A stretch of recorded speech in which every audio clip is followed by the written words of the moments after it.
Assalamualaikum warahmatullahi wabarakatuh. Alhamdulillahirabbil alamin. Allahumma shalli ala Muhammad wa ala ali Sayyidina Muhammad. Pemirsa tercinta, bersua kembali kita dalam serial Dialog Hikmatologi. Meski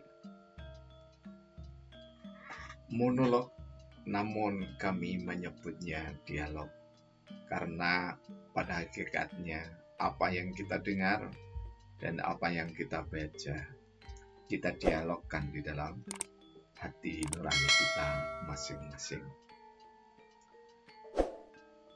Episode ke-109 kali ini kita akan berbicara tentang manembah. Tentu atas permintaan dari saudara-saudara kita yang sering berkunjung di channel kami, Indarwanto Hikmatologi. Di dalamnya ada satu guratan syair yang sudah ditembangkan oleh Gus Abdul Manan, atau nama panggungnya Ahmad Megalamo Al-Tubani. Jadi beliau dari Tuban, domisilinya di Tuban. Saya sangat apresiasi karena dari tangan belilah maka manembah dan sekitar 80 lagu lebih telah dirilis, telah kami rilis di dalam channel Indarwanto Hikmatologi. Nah, manembah kami tulis pada 16 Januari 2020 jam 7.40 sampai 44. Kami bacakan sekaligus kami translate ke dalam bahasa Indonesia dan langsung pada pengertian yang kami gagas. Tentu pengertian ini adalah tidak selalu sama dengan pemirsa tercinta. Manembah, syair Sabdana ke-8686. Nalika sujud manembah pasrah ing manah kawula. Manah nyawiji dumateng ngarsa Gusti Maha Kuwasa. Yen sinawang nitra prasaja hamung kaya raga, ananging raga kang cetha sedya manah hangrembaka. Hangrembaka wawalor Gusti ngakeni sedayanipun cidra kawula. Cidra kawula dipun uwali Gusti Maha Kuwasa. Gusti nyawiji maring kawula manembahipun jiwa raga. Nah, pemirsa tercinta yang dirahmati oleh Allah Subhanahu wa taala, nalika sujud manembah pasrah ing manah kawula, ketika sujud menyembah pasrah di dalam hati hamba. Maknanya bahwa menyembah itu dimulai dari hati, bukan sekedar laku badan. Manahnya wiji dumateng ngarsa Gusti Maha Kuwasa. Jadi hati seseorang yang sedang sholat atau manembah itu betul-betul berusaha disatukan dengan Allah yang Maha Kuasa. Maknanya bahwa menyatu dengan rahmatnya Allah. Ketika seseorang bisa bersujud, maka orang itu merasa mendapatkan rahmat Allah. Dan ketika seorang itu bersujud, yen sinawang netro prasojo hamung kaya raga. Jadi pada saat dilihat dengan mata kepala saja, itu seperti raga saja yang menyembah.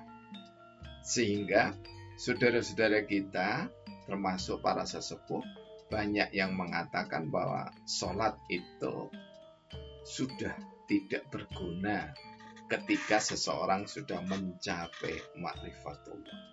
Nah, ini harus kita berikan pengayaan pada pemahaman kita bahwa kalau kita sekedar melihat dengan mata kepala memang hanya gerak badan, tetapi harus diingat nalika sujud manembah itu, pada saat menyembah itu hati yang hadir.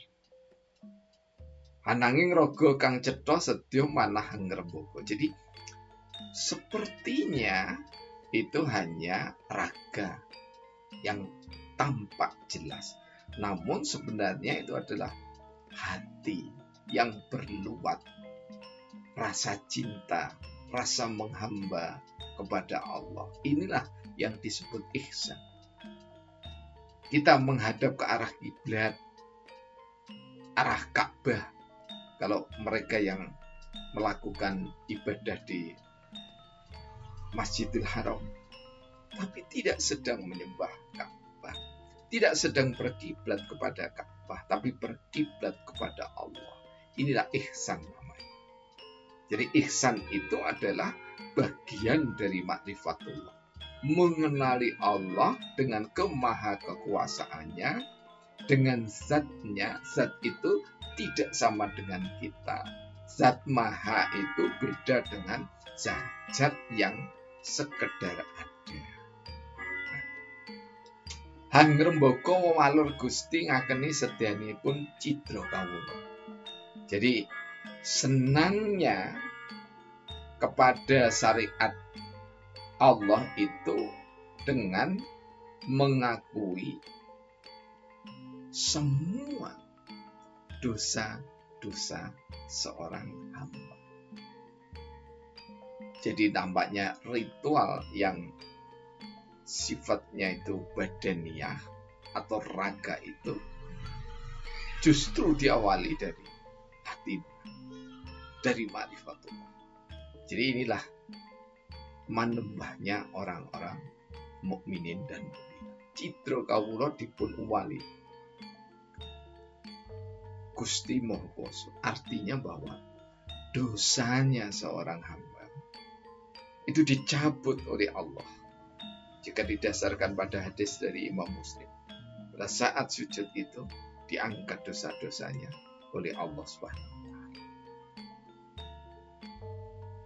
Gusti nyawiji maring kawula manembahi jiwa raga. Jadi Allah menyatu.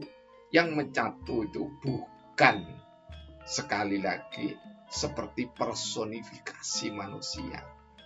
Seseorang duduk berjejer itu kan kemudian berdempetan menyatu, bukan itu. Tapi menyatu manunggale Gusti maring kawula itu dalam makna bahwa pada saat hamba pecinta itu bersujud, maka rahmat Allah itu meliputi hamba.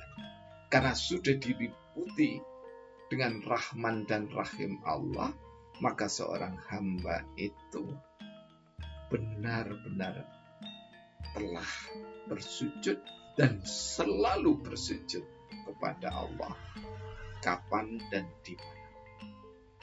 Jadi kalau di dalam Al-Quran ada panggilan aqimis sholah lidzikri, tegakkanlah sholat untuk mengingatku, bukan sekedar ingat, tapi ingat itu ada tuntunannya. Dan tuntunannya itu adalah dawuhnya Rasulullah, perilakunya Rasulullah, sunnahnya Rasulullah. Shollu kama ra'aitumuni usolli. Sholatlah kalian seperti kalian melihat aku. Kemudian kita akan bertanya, kita tidak pernah ketemu Rasulullah Muhammad SAW, kapan kita bisa melihatnya? Nah, bagi yang belum pernah bertemu baik mimpi maupun terjaga, maka kita bisa membaca rangkaian fikih sholat khususnya yang ditulis oleh para ulama. Berbahagia sekali di era modern atau postmodern ini, sekarang sangat banyak sajian bak cendewan di musim hujan untuk referensi tentang fikih sholat itu. Al-Um yang masih belum tersistematisasi di dalam tata cara penulisan kaidah ilmiah di zaman modern. Sekarang sudah diterbitkan khusus, diambil dari kitab oleh saudara-saudara kita itu, kemudian dijadikan fikih sholat lengkap Imam Syafi'i. Mudah sekali kita mendapatkannya, pedoman-pedoman sholat. Kalau yang versi Indonesia sangat lengkap sekali juga, yakni yang ditulis oleh Profesor Tengku Hasbi Asidiki. Pedoman sholat banyak sekali. Ada ensiklopedi sholat, ada ensiklopedi kesalahan-kesalahan sholat. Artinya bukan melihat semata-mata orang salah, bukan begitu, tetapi supaya orang itu lebih sempurna di dalam menembah maring ngarsanipun Gusti Allah kang Maha Tunggal. Jadi berbahagialah kita ketika kita bermakrifatullah, namun kita tetap dalam keteladanan Rasulullah Muhammad Sallallahu Alaihi Wasallam. Jika insan terbaik, bukan jika, tetapi memang mutlak insan terbaik, penuntun sholat itu hanyalah Rasulullah Muhammad Sallallahu Alaihi Wasallam, maka beliau Nabi dan Rasul masih menegakkan sholat. Mengapa kita yang bukan siapa-siapa merasa sudah iling, merasa sudah ingat kepada Allah, kemudian kita pensiun sholat? Bahkan ada yang kadang sholat, ada yang tidak. Ada yang sholat setahun sekali, ada yang setahun 2 kali, tidak mengapa. Tetapi mari terus kita upayakan. Tipsnya 1, paksakan. Yang kedua, nanti akan timbul merasa kewajiban. Setelah itu akan timbul rasa cinta. Dan yang terakhir, akan timbul rasa ridho. Ketika ridho menyatu antara perintah dan larangan Allah, maka seorang hamba akan menghamba untuk sepanjang hidup. Billahi taufiq wal hidayah. Wassalamualaikum warahmatullahi wabarakatuh.